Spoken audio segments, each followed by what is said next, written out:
Kericuan mewarnai jalannya sidang sengketa pengelolaan Universitas Darussalam Ambon, Maluku.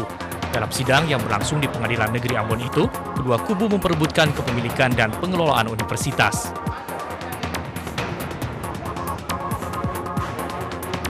Dampak kabut asap di Palangkaraya, Kalimantan Tengah akibat kebakaran hutan dan lahan semakin mengganggu kesehatan dan aktivitas warga.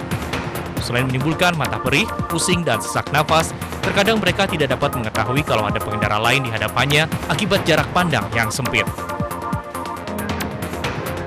Duta Besar Kerajaan Saudi Arabia di Jakarta, Mustafa bin Ibrahim Al-Mubarak, menyatakan secara resmi pemerintah Saudi Arabia memberikan santunan kepada para korban insiden jatuhnya derek raksasa atau kren di Masjidil Haram 11 September lalu.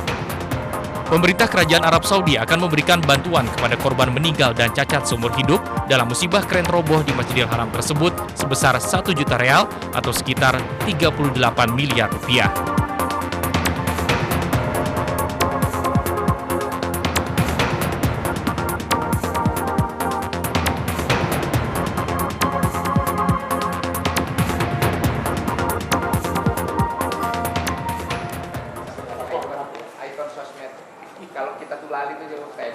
Ya baik, saya akan langsung saja pemirsa untuk melanjutkan perbincangan kita pada malam hari ini di Talk Tua News. Saya kembali lagi deh, kalau besaran kenaikan tunjangan atau gaji begitu ya yang diusulkan untuk DPR, benar gitu nilainya terlalu kecil kalau menurut Anda Pak Misbakun atau mungkin dari Mas Rey deh?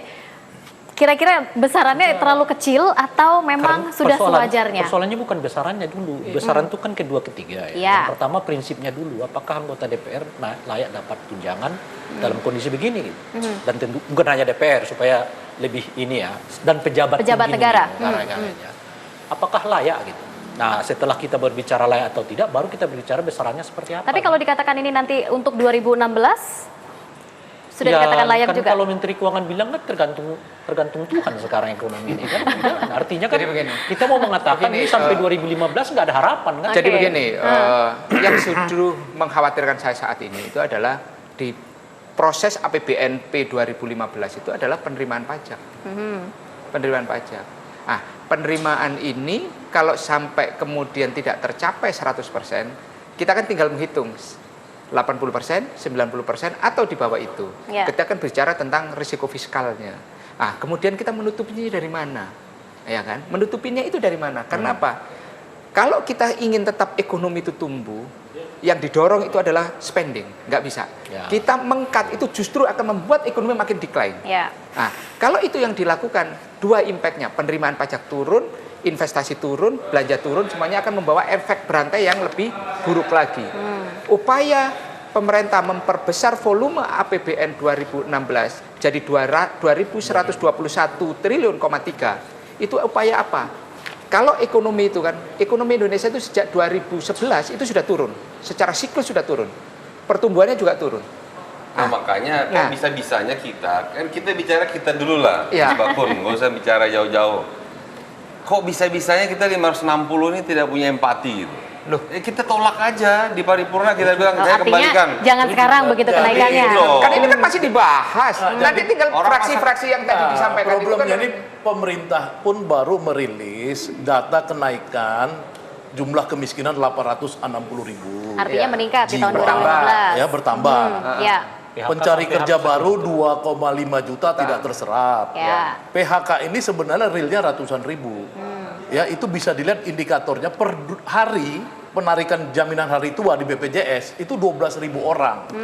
Jadi ini ekonomi kita betul-betul ekonomi ini seperti 98 bahkan lebih. Kenapa? Karena krisis ekonomi 98 ya sektor pedesaan nggak kena.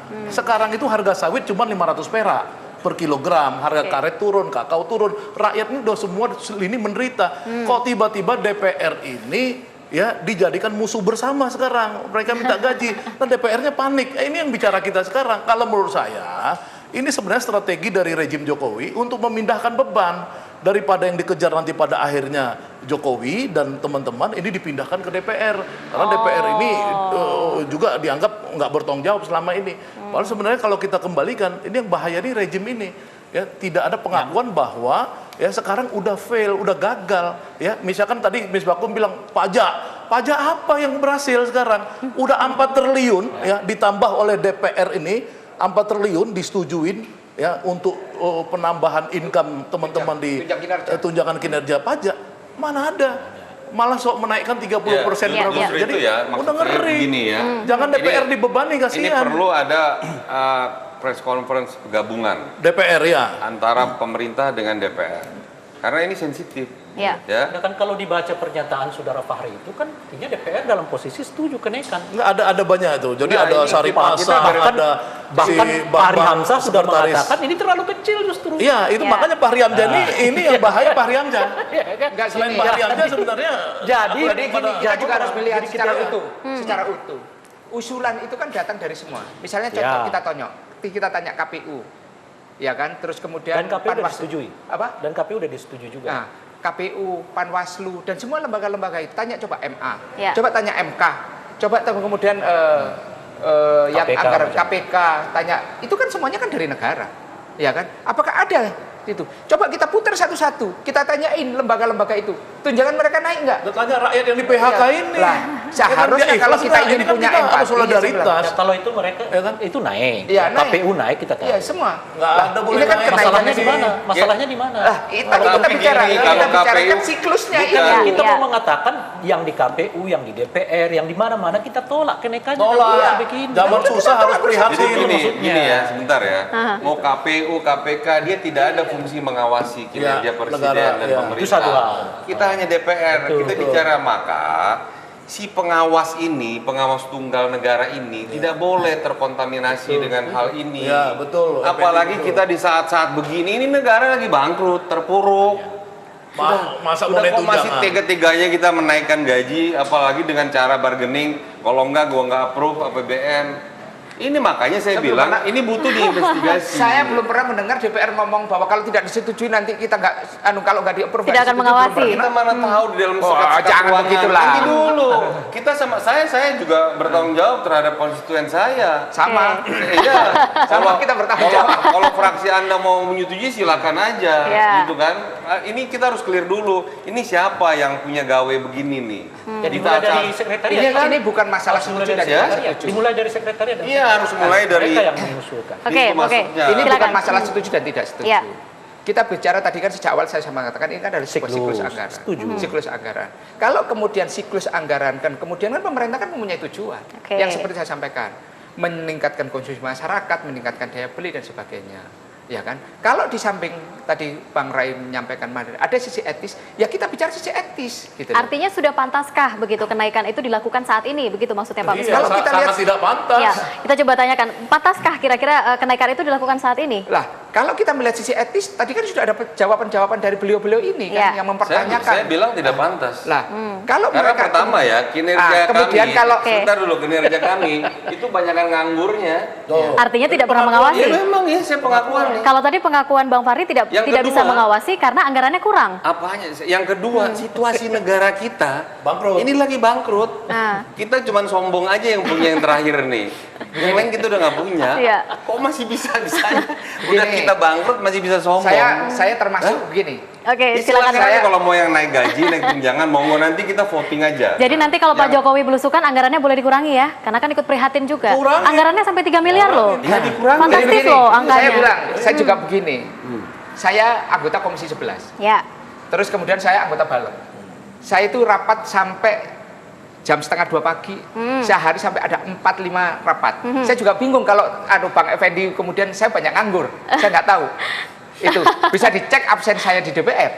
Ya, nganggur itu dalam artian kita itu kerja hanya ketika pembahasan suatu masalah. Selebihnya kita nganggur kok.